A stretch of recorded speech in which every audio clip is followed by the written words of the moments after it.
Pertemuan bilateral Indonesia dan Korea Selatan berlangsung di sela-sela Konferensi Tingkat Tinggi Kerjasama Ekonomi Asia Pasifik atau APEC 2025 yang mencerminkan komitmen kedua negara untuk memperkuat kemitraan strategis di berbagai bidang.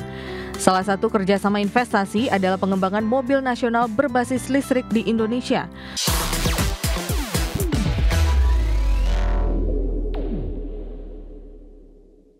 Di sela-sela KTT APEC 2025 di Korea Selatan, Presiden Prabowo Subianto melakukan pertemuan bilateral dengan Presiden Republik Korea Lee Jae-myung. Dalam forum bilateral ini, Korea Selatan sepakat tertarik untuk kerjasama pengembangan mobil nasional di Indonesia. Pertemuan bilateral Indonesia dan Korea Selatan berlangsung di sela-sela Konferensi Tingkat Tinggi Kerjasama Ekonomi Asia Pasifik atau APEC 2025 yang mencerminkan komitmen kedua negara untuk memperkuat kemitraan strategis di berbagai bidang. Salah satu kerjasama investasi adalah pengembangan mobil nasional berbasis listrik di Indonesia. Menteri Koordinator Bidang Perekonomian Erlangga Hartarto menyatakan bahwa pabrikan otomotif Korea Selatan Hyundai Motor menunjukkan kesiapan untuk berpartisipasi dalam pengembangan mobil nasional yang berbasis kendaraan listrik. Erlangga menegaskan selain Hyundai, sejumlah perusahaan besar asal Korea Selatan juga tengah menyiapkan investasi di Indonesia.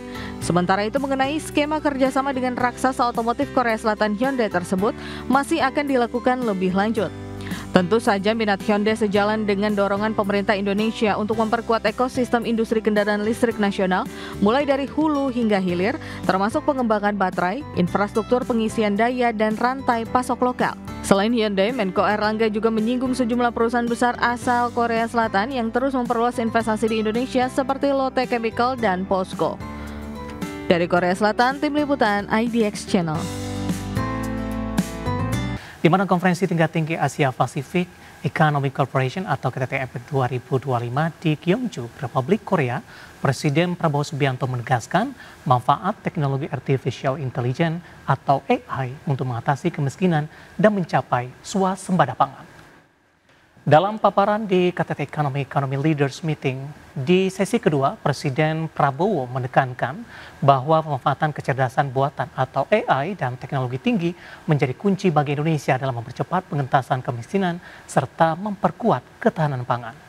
Presiden menegaskan bahwa pemerintah berkomitmen untuk menuntaskan kemiskinan dan kelaparan dengan langkah cepat dan terukur dalam pembangunan nasional.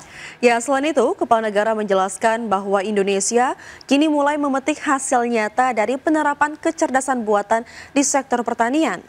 Menurut Presiden Prabowo, teknologi modern memungkinkan peningkatan produktivitas pangan nasional hingga mencapai swasembada beras. Selain itu, Presiden juga menekankan komitmen pemerintah untuk memperkuat pendidikan dan keterampilan digital bagi masyarakat, di mana penguasaan teknologi menjadi kunci bagi kemajuan bangsa dan hanya dapat dicapai melalui kolaborasi erat di kawasan Asia Pasifik. We are concentrating all our efforts, and that's why we are feeling that we can benefit from AI. We are using AI in agriculture to have precise and modern agriculture techniques, and this has made us self-sufficient in rice and corn production in 1 year. Our target was 4 years self-sufficiency, but the use of high-tech precision farming and AI has enabled us to increase our production to the highest level. Dari Asia, pemirsa, di mana China menangguhkan pembatasan ekspor logam tanah jarang dan mengakhiri investigasi terhadap perusahaan chip asal Amerika Serikat. Keterangan resmi yang dirilis Gedung Putih menjelaskan rincian kesepakatan dagang yang dicapai antara Presiden Donald Trump dan Presiden Xi Jinping yang bertujuan meredakan ketegangan antara dua ekonomi terbesar ke dunia tersebut. Sebagai bagian dari kesepakatan, China akan mengeluarkan lisensi ekspor umum untuk logam tanah jarang, galum, germanium, antimoni, dan grafit yang akan menguntungkan pengguna akhir dan pemasok asal Amerika Serikat. Di mana langkah ini secara efektif mencabut pengendalian ekspor yang diberlakukan Beijing pada April 2025 dan Oktober 2022. Selain itu, China juga sepakat menghentikan penyelidikan anti-monopoli dan anti-dumping terhadap sejumlah perusahaan chip asal Amerika termasuk Nvidia dan Qualcomm. Sebagai imbalan, Washington akan menunda penerapan sebagian tarif timbal balik terhadap China selama 1 tahun dan membatalkan rencana penerapan tarif 100% terhadap ekspor China ke Amerika yang semula dijadwalkan pada November 2025. Pemerintah Amerika juga akan memperpanjang masa berlaku pengecualian tarif berdasarkan Section 301 hingga 10 November 2026. Dan selanjutnya kita akan coba update dari beberapa bursa global, data terakhir yang berhasil dihimpun oleh tim redaksi kami. Dari bursa global, pemirsa, bursa ekuitas Wall Street ditutup menguat pada perdagangan Jumat 31 Oktober, terdorong oleh proyeksi laba optimistis dari Amazon.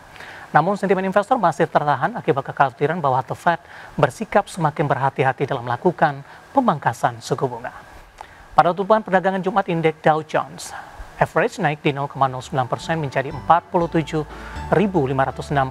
Indeks S&P 500 menguat di 0,26% ke level 6.840 dan Nasdaq naik di 0,61% ke posisi 23.724. Ya, kita akan coba update data terakhir dari bursa Eropa, pemirsa, di mana bursa ekuitas Eropa ditutup melemah di perdagangan Jumat, seiring investor mencerna laporan keuangan kuartalan yang beragam, serta data inflasi kawasan euro yang relatif stabil.